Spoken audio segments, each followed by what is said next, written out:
How would you clean and prepare a dataset in Excel before analysis?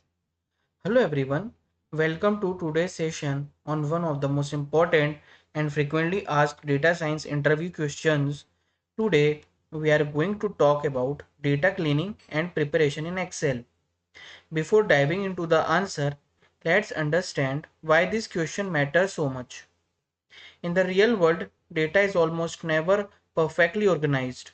It comes from multiple sources, databases, forms, exports, and it is almost always messy. As a data analyst or data scientist, the very first thing you do before any analysis is clean your data.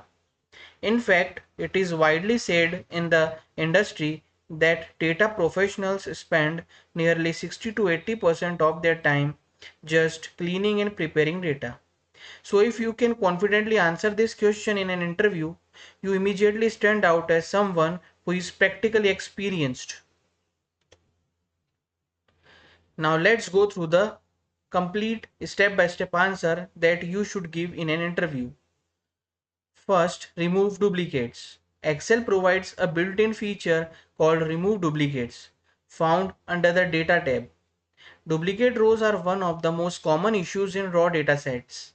If you don't remove them, your analysis will give inflated or incorrect results. Simply select your data range, click remove duplicates, choose the relevant columns, and Excel will automatically identify and delete repeated entries. Second, handle missing values. Missing data is another major problem. You have three main strategies to deal with it. You can fill the missing values using logical substitutes like the column average or median. You can remove the rows where critical data is missing, or you can replace them using Excel functions like if, error, or even manual input based on domain knowledge. The choice depends on how important that data point is and how much of it is missing. Third, standardize data formats. Inconsistent formats cause huge problems. For example, dates might be stored as 1 May 2024 in some rows and May 1 2024 in others. Numbers might have extra spaces or text characters.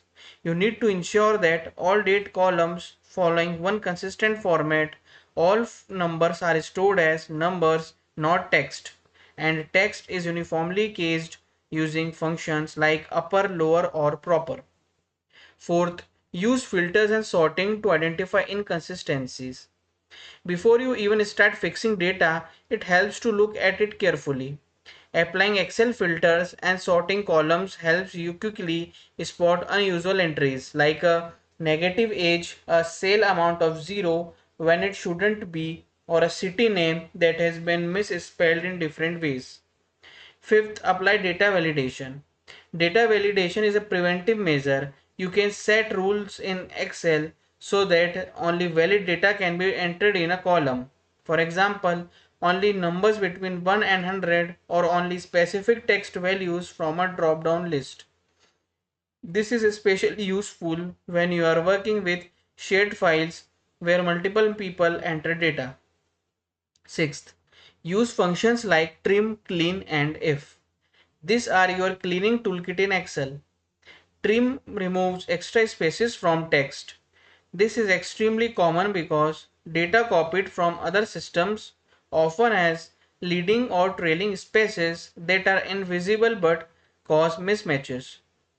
Clean removes non-printable characters and if allows you to apply conditional logic to either flag or fix problematic entries. Seventh, check for outliers and incorrect entries. Finally, always look for extreme values. An outlier could be a genuine rare event or it could be a data entry error. You can use Excel's conditional formatting to highlight values above or below a threshold or use the max, min and average functions to get a quick statistical overview and identify anything that looks suspicious. By following all these steps, you produce a clean, reliable data set that is ready for accurate analysis. That's the complete, well structured answer you should deliver confidently in any data science or analyst interview. How do you create and use a pivot table in Excel to summarize sales data effectively? Moving on to our second interview question, which is equally important and in many companies even more frequently asked. This question tests whether you can not just clean data but also derive meaningful insights from it.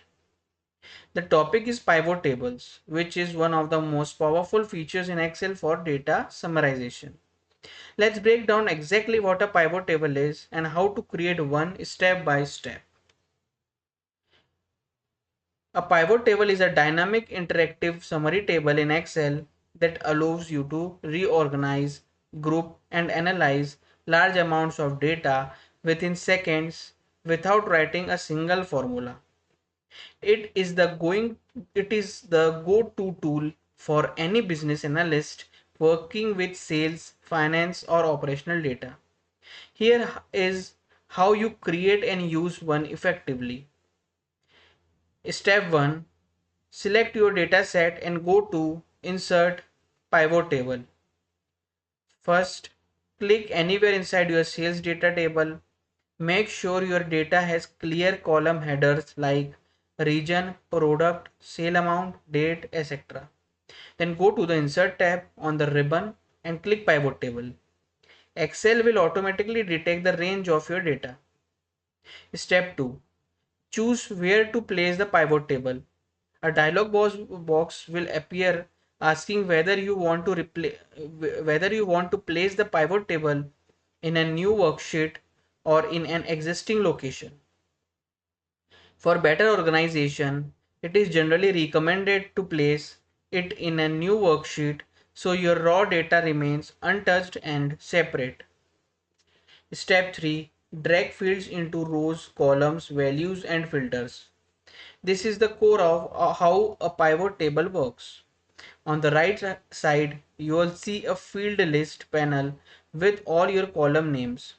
You simply drag and drop fields into four areas. Rows, example, drag product here to see each product as row. Columns, example, drag region here to see regions as column headers.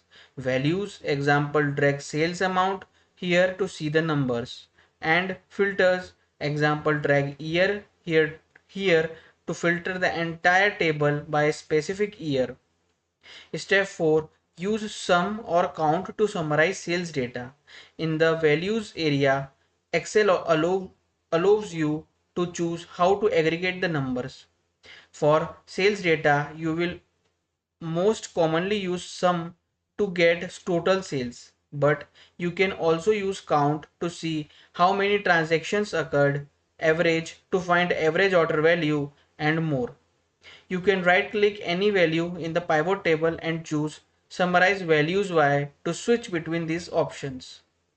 Step 5. Apply filters to analyze specific categories or regions.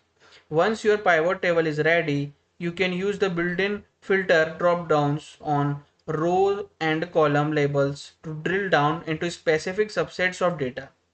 For instance, you can filter to see only Q4 sales or only the North region or only a specific product category, all with just a few clicks.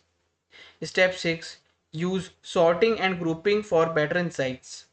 You can sort your pivot table to show the highest selling products at the top, which makes it very easy to identify top performance and laggards. You can also group data, for example, group dates by month or quarter automatically. So instead of seeing every single transaction date, you see a clean monthly or quarterly summary. Step 7. Create pivot charts for visual representation. Finally, you can convert your pivot table into a pivot chart with a single click. This gives you an interactive, dynamic chart that updates automatically. Whenever the pivot table changes, bar charts, line charts, and pie charts are the most common choices for sales data presentations. To summarize, a pivot table is the fastest and most efficient way to go from raw, unprocessed sales data to a clear, insightful summary that helps management make decisions. Being able to explain and demonstrate this in an interview shows that you are not just theoretically knowledgeable but practically skilled.